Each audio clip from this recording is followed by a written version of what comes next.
Welcome my dear students.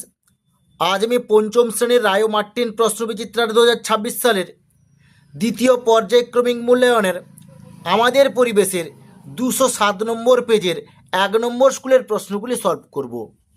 চলো তাহলে শুরু করি।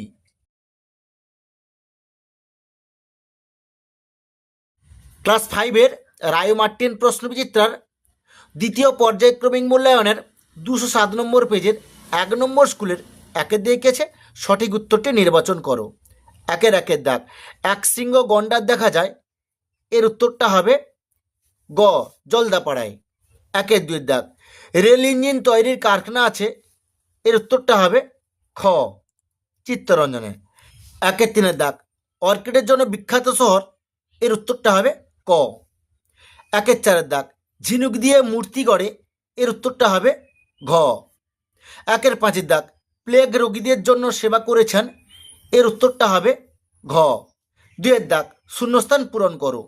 দুয়ের একের দাগ, গঙ্গা হলো ড্যাশ নদী, এর উত্তরটা হবে নিত্যবহ নদী।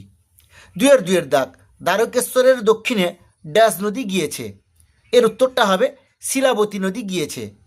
দুয়ের তিনের দাগ, কুলিক পাখিরালয় ড্যাশে অবস্থিত, এর উত্তরটা হবে রায়গঞ্জে অবস্থিত। দুয়ের চারের দাগ, বক্সা অরণ্যের প্রবেশদ্বার হলো ড্যাশ, এর উত্তরটা হবে আলিপুরদুয়ার। দুয়ের পাঁচের দাগ, অযোধ্যা পাহাড় অবস্থিত ড্যাশ জেলায়, এর উত্তরটা হবে পুরুলিয়া জেলায়। দুয়ের ছয়ের দাগ, শিশু দিবস পালন করা হয় ড্যাশের জন্মদিনে, এর উত্তরটা হবে জওহরলাল নেহরুর জন্মদিনে। তিনের দাগ, স্তম্ভ মেলাও, বাম স্তম্ভ ডান স্তম্ভ। তিনের একের দাগ, ম্যানগ্রোভ জাতীয় গাছ, এর উত্তরটা হবে গ বাইন। তিনের দুয়ের দাগ, শিউড়ি, এর উত্তরটা হবে মুরব্বা।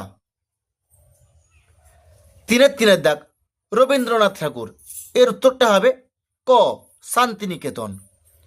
তিনের চারের দাগ, রেশম কীট, এর উত্তরটা হবে খ তুঁত গাছ। তিনের পাঁচের দাগ, কীটনাশক, এর উত্তরটা হবে ঘ নিম পাতা। চারের দাগ, এক কথায় উত্তর দাও। চারের একের দাগ, শাল পাতার ব্যবহার লিখো, এর উত্তরটা হবে শাল পাতা দিয়ে প্লেট বাটি বানানো হয়।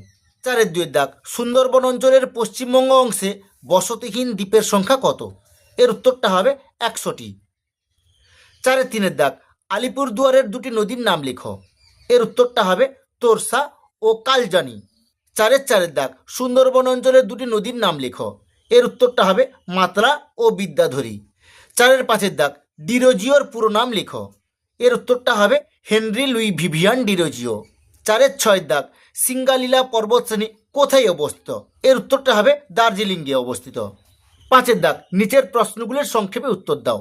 পাঁচের একের দাগ, পশ্চিমবঙ্গের সবচেয়ে উঁচু পর্বতশৃঙ্গের নাম লিখো, এর উচ্চতা কত, এর উত্তরটা হবে পশ্চিমবঙ্গের সবচেয়ে উঁচু পর্বতশৃঙ্গের নাম হলো সান্দাকফু, এর উচ্চতা 3630 মিটার। পাঁচের দুই দাগ, হারভেস্টার কি, এর ব্যবহার লিখো। তোমাদের পাঠ্য বইয়ের 98 নম্বর পেজে তোমরা এখান থেকে এইটুকু লিখে নেবে। পাঁচের তিনের দাগ, ডিভিসি এর পুরো নাম লিখো, কেন তৈরি করা হয়েছিল। এই প্রশ্নের উত্তরটি তোমাদের পাঠ্য বইয়ের 107 নম্বর পেজে তোমরা এখান থেকে লিখবে। ডিভিসি এর পুরো কথাটা মানে হলো দামোদর ভ্যালি কর্পোরেশন, তোমরা এখান থেকে পুরো এতদূর পর্যন্ত লিখে নেবে। পাঁচের চারের দাগ, নিত্যবহ নদী বলিতে কি বোঝো। এই প্রশ্নের উত্তরটি তোমাদের পাঠ্য বইয়ের 67 নম্বর পেজে তোমরা এখান থেকে এইটুকু লিখে নেবে। পাঁচের দাগ, গঙ্গা নদীর গতিপথ লিখো। এই প্রশ্নের উত্তরটি তোমাদের পাঠ্য বইয়ের 68 নম্বর পেজে তোমরা এখান থেকে এইটুকু লিখে নেবে।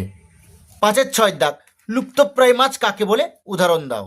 এই প্রশ্নের উত্তরটি তোমাদের পাঠ্য বইয়ের 115 নম্বর পেজে তোমরা এখান থেকে এইটুকু লিখবে, আর এটা লিখবে না তোমরা। ঠিক আছে, আজ এই পর্যন্ত। নেক্সট ভিডিওতে আমি 2 নম্বর স্কুলের প্রশ্নগুলি সলভ করব।